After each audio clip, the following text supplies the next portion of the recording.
Paano umuwi ng probinsya or ng hometown nyo nang walang gastos? Ako po taga Davao, Davao City talaga. Dito ako ngayon sa Cavite. Nakipagsapalaran dito sa Cavite. So, anak buhay for almost 10 years na rin. Dito ako ngayon sa Luzon. Pero yung hometown ko, Davao City, which is Mindanao. Pero nakakauwi ako doon ng walang gastos. Paano nangyari yun? So, kung ikaw, kung gusto mong umuwi sa probinsya nyo or sa hometown nyo, lalo na kung malayo-layo, ng walang gastos, ganito, share ko sa inyo. Paano nangyari yun? Pero bago yan, syempre, kwentuhan. For 5 years na andito ako sa Luzon or Cavite, hindi po ako nakauwi ng hometown ko, Davao. Kaya miss na miss ko yung lugar na natauhan. Sa Yutang natauhan.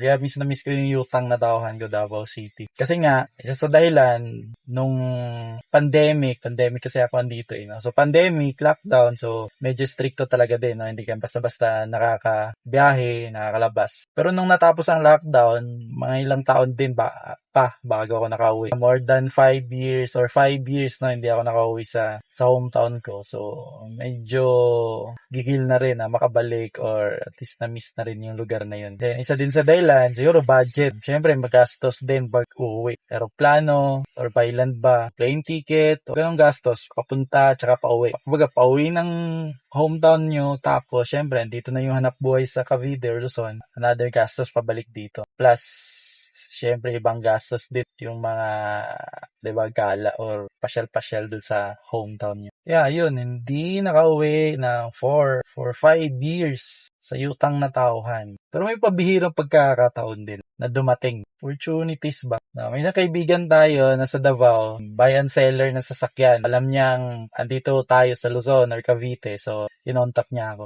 May ilang beses na rin siya bumibili ng sasakyan dito sa Luzon. So nung nalaman niyang andito ako, so nakontak niya ako yung inaatasan maghanap ng sasakyan or pag may nahanap siyang sasakyan, i-update niya ako para i-check yung unit na yun. Or minsan, ako makakahanap ng sasakyan pwede niyang bilhin, i-refer ko sa kanya kasi andito na naman din ako sa Cavite or Luzon, siya nasa Davao. So, ako na rin nag-check. Kaya nga din, isa din yun sa mga tulong or isa din yun sa opportunity na nakuha ko sa mga panahong yun. Nalaman ko rin mga basic na check-up sa sasakyan, goods and bad sa kondisyon ng sasakyan. So, mga second hand sasakyan ang binibili niya. And, isa din yun sa mga racket niya, no? Bibili ng sasakyan at ibebenta. Natuto akong mag-check ng sasakyan kahit di naman ako mekaniko, pero mga basic things lang. Ginaguide din naman niya ako sa mga anong dapat i-check sa kondisyon ng sasakyan na bibilhin, lalo na second hand. So, nung may nakuha na kaming sasakyan dito or unit dito, so binili na niya, cash, kinuha ko yung sasakyan kasi ako yung nandito. So, pumunta din siya dito, no, sa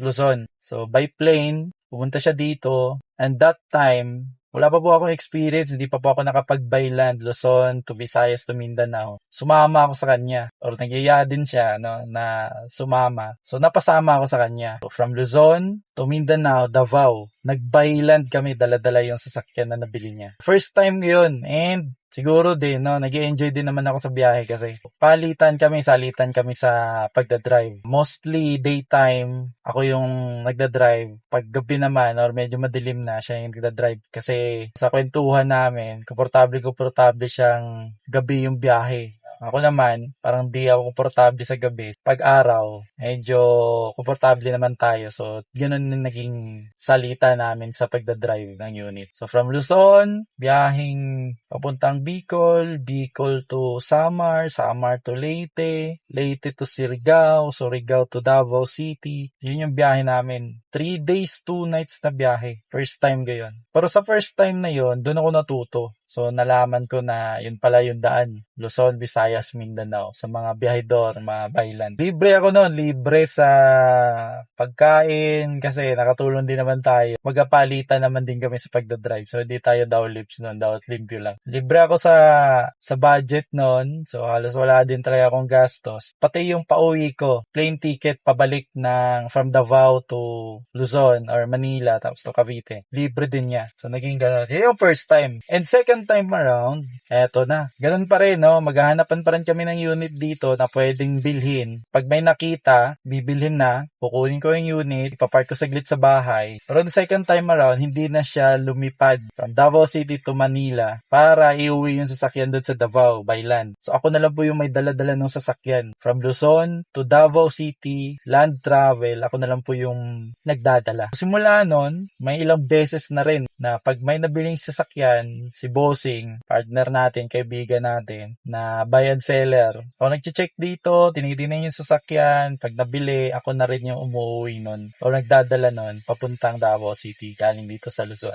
So yun yung punto. Nakakauwi ako sa hometown ko sa Davao na walang gastos. Pati yung pabalik dito sa Luzon, sagot niya, may pocket money ka pa. Parang naging ano na din, perks. Perks sa mga marunong mag-drive or driver, perks din sa mga biyahedor. Almost every month, no, hindi man monthly, nakakauwi ako ng Davao. May times pa nga 2 beses isang buwan nauwi ko sa Davao. So at least, 'di ba, kahit andito ako sa Luzon or Cavite, nakakauwi ako regularly sa hometown ko. Medyo nakakasawa na nga, pero one great opportunity din yun para at least man lang nabibisita pa rin natin regularly or nakakauwi pa rin tayo regularly sa hometown natin. Nakakasama natin yung pamilya natin. Ganun! So nakakauwi ka ng hometown mo or sa yutang na tauhan mo nang walang gastos, may pocket money pa. So kung marunong ka mag-drive, hanapin mo yung mga kaibigan mong posible or mas kapitbahay doon or mga ilang bayan seller na sasakyan. Ikaw na magdala galing dito sa Luzon, papuntang hometown nyo or sa probinsya nyo. Or pag may pagkakataong magpapadrive,